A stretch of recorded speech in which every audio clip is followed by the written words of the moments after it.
Mary home as his wife.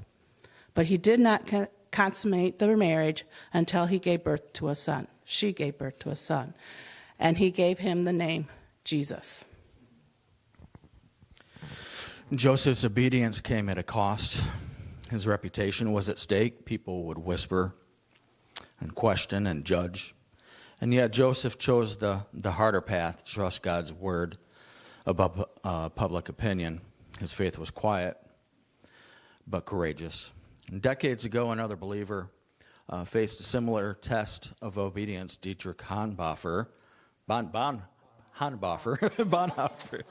Dietrich Bonhoeffer was a German pastor and theologian during the rise of Nazi Germany. He saw his nation's church compromising truth to preserve comfort and safety. Bonhoeffer felt God's call to stand for Christ, even when that stand would cost him everything. When most pastors kept silent, Bonhoeffer spoke truth. When the regime demanded loyalty, he chose his conscience.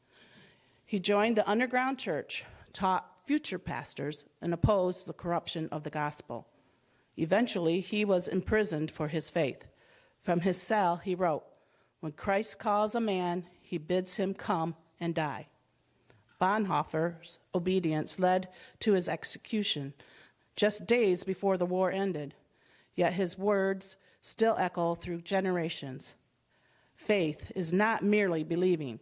It is obeying God, whatever the cost. Like Joseph, Bonhoeffer trusted that obedience, not approval, was the true measure of righteousness. Joseph's obedience fulfilled prophecy and protected the promise of God's salvation.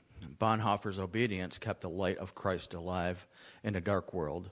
Both remind us that obedience may be costly, but it's never wasted in God's hands. Where might God be calling you to obey, even when it threatens your comfort or your convenience or your reputation? What voices, fear, culture, or the opinion of others sometimes makes it difficult for you to act on what you know is right? And how can Joseph and Bonhoeffer's examples inspire you to choose courageous